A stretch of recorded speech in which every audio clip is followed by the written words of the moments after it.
नमस्कार, youth corner news channel में आपका स्वागत है। मैं हूं दारा सिंह सरोज। खबर है नई दिल्ली से। रविदास समाज ने किया महाराणा प्रताप जयंती का भव्य आयोजन। ननौता के दिल्ली रोड पर स्थित सहगल रेस्टोरेंट के अंदर रविदास समाज ने महाराणा प्रताप की जयंती का भव्य आयोजन किया, जिसमें मुख्य अतिथि के तौर पर उत्तर प्रदेश सरकार में मंत्री कुंवर ब्रजेश सिंह रहे। आपको बता दें कि 9 मई 1540 को जन्मे महाराणा प्रताप को हमारे देश के पहले स्वतंत्रता सेनानी के रूप में जाना जाता है। उन्हें अकबर की अवज्ञा और उनके वफादार घोड़े चेतक की बहादुरी के लिए याद किया जाता है। महाराणा प्रताप ने उस समय मुगल साम्राज्य के खिलाफ बहादुरी से लड़ाई लड़ी, जब दूसरों ने अकबर के वर्चस्व को स्वीकार कर लिया था। आज उनकी याद में जयंती मनाई जा रही है। इस मौके पर उनके विचारों के साथ कुछ संदेशों के माध्यम से एक दूसरे को शुभकामनाएं दे रहे हैं। देश दुनिया की तमाम खबरों के साथ जुड़े रहिए यूथ कार्नर न्यूज के साथ। यह खास रिपोर्ट थी नई दिल्ली से हमारे संवाददाता प्रतीक सिंह की। ताकत यदि किसी ने इस देश के अंदर दी तो वो सबसे पहले धाय मां बनना थी। हम उनके इतिहास को नहीं भूल सकते। हमें मोहम्मद गौरी और पृथ्वीराज चौहान की चर्चा करते हैं, हम कभी चंद्र बरदाई की उनुक्तियों का भी वर्णन करते हैं।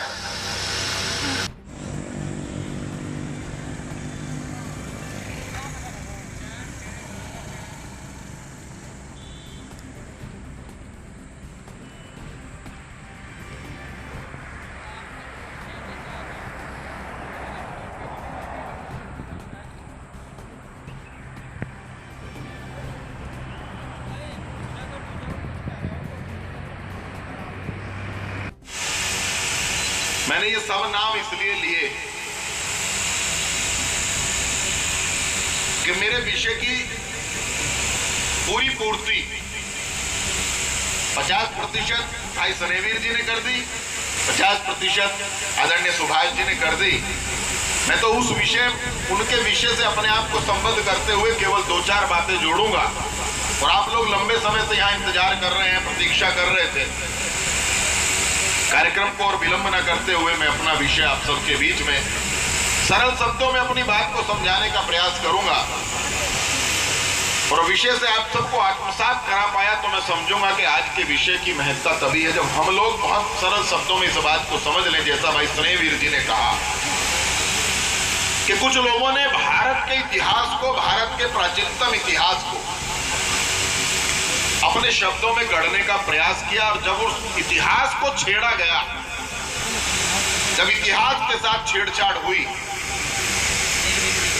तो वैचारिक मतभेदों की उत्पन्नता और वैचारिक मतभेद यदि उत्पन्न हुए तो उस इतिहास की छेड़। बंधु, महाराणा प्रताप का व्यक्तित्व वो कितने बलशाली थे, यह ध्यान में आता है कि उनका कवच, उनका भाला, उनका मुकुट 2.5 क्विंटल का था। और महाराणा प्रताप में कितना वजन होगा और उस चेतक की छाती में कितना दम होगा कि उस 5-6 क्विंटल के वजन को लेकर जब चेतक की टापे युद्ध भूमि में चलती थी तो दुश्मन की छाती हिलती थी। ऐसा महाराणा प्रताप का व्यक्तित्व, ऐसा उनका चेतक, जिनके बल पर 30 वर्षों तक उन्होंने लड़ाई लड़ने का काम किया। बंधुओं, बहुत सारी है, मेरी कलम वचन देती है अंधियारों से लड़ने की, राजमहल के राज मुकुट के आगे तनकर लड़ने की। उस कवि का मर जाना ही अच्छा है जो खुददार नहीं। देश जले मैं कुछ ना बोलूं, मैं ऐसा गद्दार नहीं। देश जले मैं कुछ ना बोलूं, मैं ऐसा गद्दार नहीं। साथियों, जलने जलाने की बात बहुत हो चुकी है, लेकिन आज का जो दिन है, आज का जो माह है, मैं कहता हूं जो पूरा ये मई का महीना रहता है, ये शौर्य माह के रूप में मनाया जाना चाहिए और अक्सर मनाया जाता है। इसके लिए मैं बहुत बहुत आभार व्यक्त करता हूं भाई सहगल जी का कि इन्होंने इस तरह के जो कार्य करते हो कि महापुरुष किसी जाति में नहीं बनते, महापुरुष सब समाज के होते हैं। और महापुरुष महाराणा प्रताप के विषय में पढ़ने से, कुछ भी बोलने से पहले सिर्फ एक बार यदि आप अंतर्मन से महाराणा प्रताप को पढ़ लोगे तो मैं कहता हूं कि आप अपने जीवन को सफल बना लोगे सिर्फ महाराणा प्रताप को पढ़ने मात्र से। क्योंकि महाराणा प्रताप एक ऐसे व्यक्तित्व थे जिन्होंने, जब अभी पीछे वक्ताओं ने बताया कि भाई उन्होंने एक चिट्ठी लिखने की बात की होगी ऐसी बात, कोई इस तरह की परिस्थितियां आ जाती हैं, क्योंकि वो शेर था, अपने आप कभी नहीं झुकना था। लेकिन जब बात बच्चों की हाथ से जो बिल्ली रोटी छीन कर ले गई, तो उस स्थिति में जब मैं संधि पत्र लिखने के लिए बैठे, ऐसा बताया जाता है, हालांकि मैं ऐसा नहीं मानता, तो महारानी जो राणा की धर्मपत्नी थी, उन्होंने कहा रानी ने राणा को देखा, राणा ने रानी को देखा। रानी बोली, हे राणा, तू संधि हरगिज करना ना, इस धरती माँ की छाती पर ये भारी पत्थर रखना ना। अरे कर तुझमें साहस नहीं रहा, कर तुझमें साहस नहीं रहा तो मैं लड़ने जाऊंगी। अरे क्षत्रिय की बेटी हूँ, रण में साहस दिखलाऊंगी, या तो खुद मर जाऊंगी या उनको मार भगाऊंगी, पर गुलामी की रोटी का टुकड़ा तक नहीं खाऊंगी। अरे जिनकी धर्म पत्नियां ऐसे वीर और साहस की बात कर सकती हैं, वो कभी किसी को संधि पत्र नहीं लिखेगा। खैर, विषय बहुत कम है। आप सभी को बहुत बहुत आभार। जय हिंद, जय भारत, जय वंदे। यदि कहीं कुछ ऐसा हुआ है तो उसको ठीक कर दीजिए और इतिहासकार उस करने में लगे। ये देश के प्रधानमंत्री मोदी जी का किया हुआ काम है और मैं तथ्यात्मक बोल रहा हूं, एविडेंसेस के साथ बोल रहा हूं जो बोल रहा हूं। और मैं उसी सरसावा के कार्यक्रम में बोल करके आया हूं कि आज मेरे छोटे भाई ने एक पहल की है कि आज अनुसूचित जाति के लोगों ने महाराणा प्रताप जयंती को मनाने का काम किया है। और मैं वहां कह करके आया हूं, अगर आने वाले 50 साल 100 साल के अंदर भारत को सुरक्षित रखना है तो इस पूरे हिंदू धर्म से जुड़ी हुई जातियों समाजों को एक करके चलना होगा। और उसकी पहल आज मेहर भाई ने की है। मैं तो वहां बोल के आया कि एक कदम मेहर भाई ने बढ़ाया इस समाज की ओर से, लेकिन बात जब बनेगी जब 2 कदम हम लोग बढ़ाएंगे मेहर भाई की तरफ। आज महाराणा प्रताप जयंती का आयोजन, इस कार्यक्रम का आयोजन भाई मेहर सहगल ने किया है। इससे भी बड़ी खुशी सब लोगों को उस दिन होगी जिस दिन इस मंच और इस सामने बैठे हुए समाज में से कोई लोग उठेंगे और कहेंगे हम संत रविदास जयंती मनाने का काम करेंगे और भाई मेहर सहगल उसमें मुख्य अतिथि के रूप में होंगे। इस देश के अंदर महापुरुषों की, संतों की, देश के क्रांतिकारियों की, देश के स्वतंत्रता सेनानियों की कोई जाति नहीं होती। और आप इतिहास के पन्नों को उठा करके देख लीजिए, चाहे महाराणा प्रताप रहे हो, चाहे पृथ्वीराज चौहान रहे हो, चाहे वीर छत्रपति शिवाजी महाराज रहे हो, चाहे रानी लक्ष्मीबाई रहे हो, इन्होंने कोई भी युद्ध कभी जाति के लिए नहीं लड़ा। इन्होंने सारे युद्ध अपने हिंदू धर्म की रक्षा के लिए और राष्ट्र की रक्षा के लिए लड़े हैं। एक भी युद्ध जाति के लिए नहीं लड़ा है। फिर हम क्यों इनको जातियों से बांध देते हैं? भगवान राम, भगवान कृष्ण सबसे बड़े उदाहरण है। और यदि छुआछूत का विरोध, अस्पृश्यता का विरोध, दलित, शोषित, वंचित वर्ग को सम्मान दिलाने का यदि सबसे बड़ा काम किया है तो इतिहास को पलटिए, पढ़िए, वो सभी इन राजाओं ने किया है। इन्होंने कोई लड़ाई, मेरे मित्रों, और मैं अपने समाज और दलित समाज को छोड़कर उन लोगों से इस बात को कह रहा हूं कि हमको पढ़ने की आवश्यकता, हमको जानने की आवश्यकता, हमको सीखने की आवश्यकता है। 27 महारावलों के गुरु संत रविदास थे। मैं इसलिए इस बात को कह रहा हूं कि भाई मेहर सहगल जी ने आज एक कीर्तिमान स्थापित किया। मैं 2017 में विधायक बना और विधायक बनने के चंद दिनों के बाद देश और विदेश का सबसे चर्चित कांड मेरी विधानसभा में घटित हो गया। जब वो कांड घटित हो गया, पूरे देश की नजरें क्या वहां होगा, क्या नहीं होगा, हम लोग लगे, हमने प्रयास किया और उसी गांव के अंदर हमने पहला प्रयास किया था। उस गांव के अंदर 2 दलित समाज की बेटियों का विवाह होता है और हम सब ने मिल के कहा था इन बेटियों में सबसे पहले वहां मेहमान बन करके नहीं, उनके आयोजक बन करके जाने का काम क्षत्रिय समाज करेगा। वो बेटियां गांव की बेटियां। उसके बाद एक जयंती का कार्यक्रम होता है। जयंती के कार्यक्रम में दोनों समाज आमने सामने आ जाते हैं। मैंने उस समय अपने विचार परिवार के एक बड़े अधिकारी, उनको फोन किया, भाई साहब बड़े संकट में हो, मार्गदर्शन करिए। उन्होंने कहा क्या बात हुई ब्रजेश? मैंने कहा विषय ऐसा है, निकलेगी तो कहीं दोबारा वैमनस्यता ना बढ़ जाए, कोई दोबारा घटना ना हो जाए, और नहीं निकलेगी तो ये प्रथा बन जाएगी। उन्होंने कहा कि यदि नहीं निकली तो ज्यादा संकट होगा, लोगों को समझाओ बुझाओ, चाहे छोटे ही मार्ग से निकले लेकिन यात्रा जरूर निकलनी चाहिए। और तब उन्होंने उस दिन मुझे एक बात कही थी, मैंने उसके बाद पढ़ा उस इतिहास को। उन्होंने कहा समझाओ समाज को कि 27 महारावलों के गुरु संत रविदास थे। फिर मैंने पढ़ा और मैं पढ़कर के आश्चर्यचकित रह गया। जिस संत का सम्मान काशी नरेश कर, जिस संत का सम्मान मेवाड़ के महाराजा करते हो, आज वही समाज ये कहता है कि आप कौन। जबकि इतिहास के पन्ने यदि उठा करके देखेंगे, इतिहास के पन्नों में महाराणा की लड़ाई में सबसे बड़ा योगदान भीलों का था, दलितों का था। हम सब के पूर्वज, हम सब के आराध्य त्रेता। बधाई पहले से दे चुका हूं। जब इस कार्यक्रम की रूपरेखा बन रही थी, मुझे लग रहा था कि कार्यक्रम सुंदर होगा। उन्होंने पूरे समाज से अलग एक कार्यक्रम करने की हिम्मत दिखाई है, इसके लिए वो बधाई के पात्र हैं और हम सब लोगों को बहुत जोरदार तालियों के साथ इसके लिए उनकी हौसला अफजाई करनी चाहिए।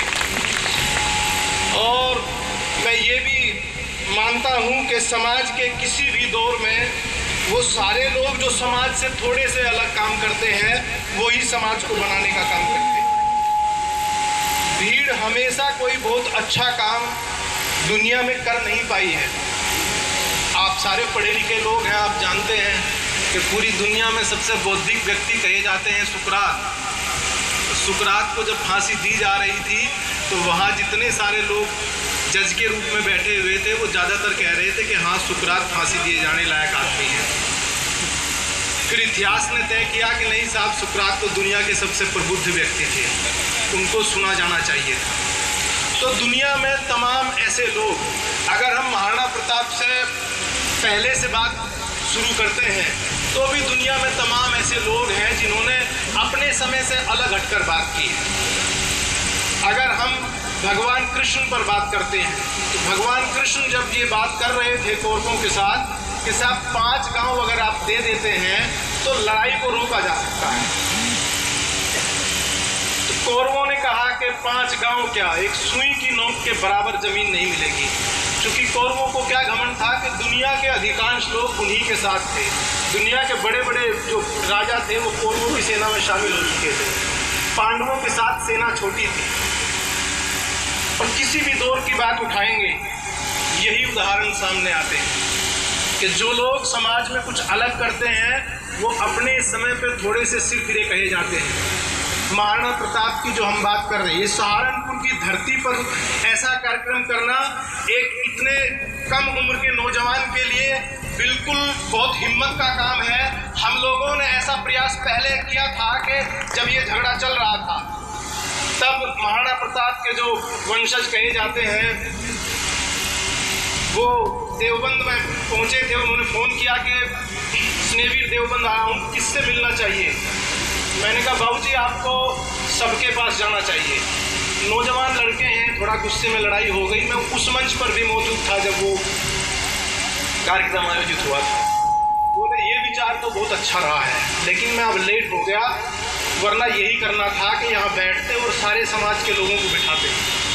हम महाराणा प्रताप के बारे में बहुत सम्मान के साथ बात करते हैं और विशेषकर राजपूत बहुत बात करते हैं, लेकिन क्या हम सब लोग इस बात को भूल जाते हैं कि पूरे मेवाड़ के राज परिवार को बचाने की जिम्मेदारी जिसने उठाई थी वो धाई माँ थी, और धाई माँ जाति से गुजर थी।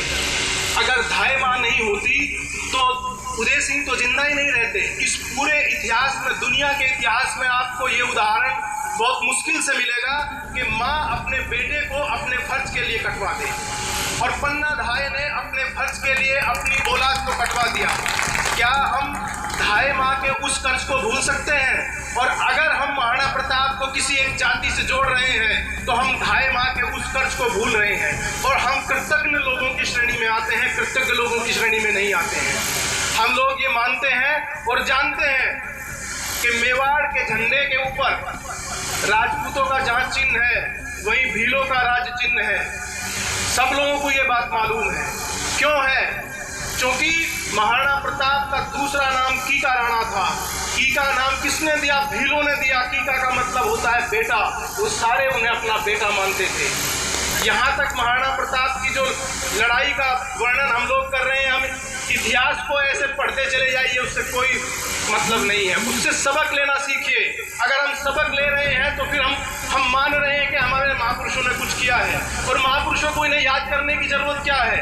अगर महापुरुषों को याद नहीं करोगे तो अपनी आने वाली पीढ़ियों के सम्मुख कोई लाइन नहीं खींचोगे, और लाइन नहीं खींचेंगे तो हमारी पीढ़ी भटक जाएगी, नशे के बीच में भटक जाएगी, अलग अलग व्यसनों के बीच में भटक जाएगी। लेकिन जिस महापुरुष के ऊपर ये कार्यक्रम मिहिर सहगल जी ने करने की हिम्मत दिखाई है, कम से कम वो ऐसे नहीं है कि उनके नाम पर कोई लड़ाई की जाए। उनकी जिंदगी में तमाम लोगों का योगदान रहा है। उस दौर में भी अधिकांश राजपूत उनके खिलाफ लड़ रहे थे, कछवाए उनके खिलाफ लड़ रहे थे, जगन्नाथ कछवा और मान सिंह उनके खिलाफ लड़ रहे थे। बहुत थोड़े से लोग उनके पक्ष में लड़ रहे थे।